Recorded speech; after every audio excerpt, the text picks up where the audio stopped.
It's boggling my fucking mind how many of y'all really don't understand Michael from GTA 5. I'm seeing way too many of y'all describing Michael as this and not this. This is what Michael actually is. Michael is a fucking monster who thinks he's a misunderstood good guy. I'll be looking at a lot of GTA 5 edits, and I've been seeing a lot of y'all in the comments saying his family was just ungrateful, that they was wrong to leave his ass. They was right to leave this nigga. Michael used everybody in the game. Michael really was a snake-ass nigga. And he uses his family that he really doesn't even spend time with to fulfill that illusion for himself so he doesn't feel like a bad guy. Because without his family, he's essentially just Trevor. He's essentially just a murdering criminal on his own. And let's look at the relationship he has with his family. Let's start with Jimmy. In the opening scene of this show, like they tell you straight up, Michael don't like his son like that. Your son, James. He's a good kid? He's a good kid? A good kid? Why? Does he help the fucking poor? No. He sits on his ass all day, smoking dope and jerking off while he plays that fucking game. If that's our standard for goodness, no wonder this country's screwed. And this is something that Jimmy is acutely aware of. He knows he's a disappointment to his father. So at some point he stops trying and he just becomes a bum who smokes weed and plays video games all day. And parts of Michael wants to see Jimmy see him as a good guy, but Jimmy just doesn't. Who knows what they would have done if they found me? But I didn't expect or want them to get killed. Bob! You think I'm gonna let some guys ride off with my son? Look, I knew you were a bad guy, but... Oh, a bad guy. A crook, a killer, a thief, a liar. I guess I've been all those things one time or another, right? It's just... What? I always thought I was the good guy. You maniac! Look at his relationship with Tracy. Tracy is a character that was trying to escape her family, essentially trying to escape Michael. In the only 2 missions we have with Tracy, we are fucking up her opportunity to do that. Whether that's Fame or Shame or at that audition on the yacht, Michael wants Tracy to look at him like a caring, protective father, but she sees him as like a prison guard, trapping her in his family. Keep in mind, again, those are our only 2 missions with Tracy, and it's only fucking up her opportunities in life. And his last relationship in his family is with Amanda. Almost everybody I know who plays GTA has at one point thought of Amanda as an ungrateful bitch.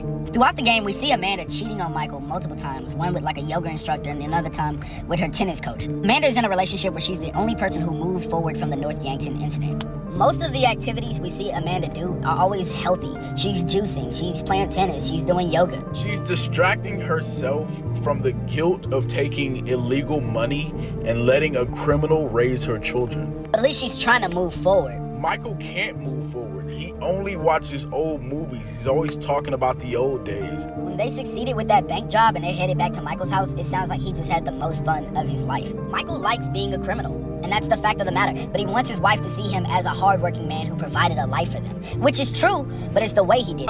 Gee, because all you do is whine at me. Oh, all I do is whine. Michael, could you please stop murdering people? Michael, could you please stop endangering me and the both of your children? You kill people and then you sit in the sun and drink and feel guilty about it. That is not work. I don't see you complaining on the way to the fucking bank. This character really blooms in his criminal life and his criminal friends. Look at his criminal son, Franklin. In the game, it's mentioned multiple times that Franklin is the son Michael always wanted. But it's not because Franklin is a capable and intelligent criminal. It's because Franklin is someone who could look up to Michael. He can look at Michael and think, that's who I want to be when I grow up. His biological son, Jimmy, could never do that. 1, because Jimmy is just not a bad guy, and for 2, he's not a capable criminal, as in the boat mission we did where he lost his dad's boat. Franklin is the exact opposite of Jimmy in almost every way. He doesn't sit on his ass playing video games, he's hustling. He's making $1 any way he can. This nigga doing other people's jobs. He tow truck and shit, like, Franklin be on it. And this is why Michael gravitated so quickly towards Franklin, because this validates his image. Having someone look up to him made him feel good. He could be a more authentic version of himself for Franklin that he could never be for Jimmy. If you pick the mission where you can be Franklin and you kill Michael, like Franklin says a line, he says, "We both used each other." And Michael denies that, but it's actually true. Michael did use Franklin just to feel good about himself. He saw a young kid off the street. The first thing he said to him when they first meet was, you should go to college so you can rip people off and get paid for it. But he didn't stick with that mantra when he needed him. He brought this man in on multiple government criminal conspiracies and made him one of the most wanted men on Earth, or at least in America. They were raiding FIB labs, and Michael's over there like, I was good to you. I was good to you. I mean, were you though? I mean, I get from one point you were, but you kind of just made that man a criminal for life. I mean, I guess he was gonna be either way, but you did coax the flames on that. And his last parallel is with Trevor, the honest criminal. Trevor is the only character in GTA that Michael does not give a fuck about how they see him. Michael uses Trevor the same way a skinny girl would use a fat friend, and it's to look better. The first scene that Michael brings up that he worked with the FIB, and Franklin's judging him for it, he says, hey, I wasn't an angel, but at least I'm not Trevor. If you met Trevor, you'd think I was. Michael looks at Trevor and feels better about himself. Except for behind the fake, I love my family and I'm a good mentor bullshit that's not true. Michael is Trevor. Michael is a mass murdering criminal who does that on a daily. He just has children and a wife. And Trevor is the only person to ever call this out. You say words that have no meaning. What is balance, huh? Huh? Did I fucking kill only on the weekends? So Monday, Wednesdays, and Fridays, I'm doing yoga and meditation. Tuesdays and Thursdays, hookers and sticking up joints, huh? You call me mad?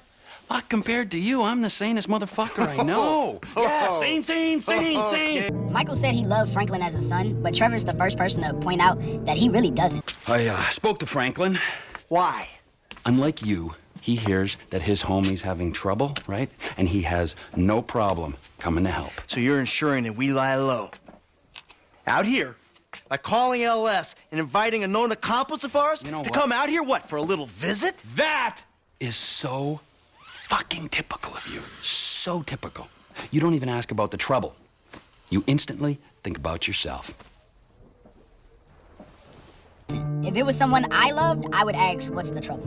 Trevor is aware that Michael uses him for this reason. He's even aware that Michael looks down on him. But the only issue is that Trevor actually loves Michael for who he is. That's the crazy part. Trevor is the only person Michael doesn't have to pretend around. He doesn't have to pretend to be a loving dad or a loving husband or a good mentor. He could just be himself around Trevor. Michael says, I got more to lose than you. And Trevor says, never a truer word has been spoken, brother. Now pull the trigger. Trevor would hesitate before killing Michael. Michael would not hesitate before killing Trevor. This nigga is a fucking monster.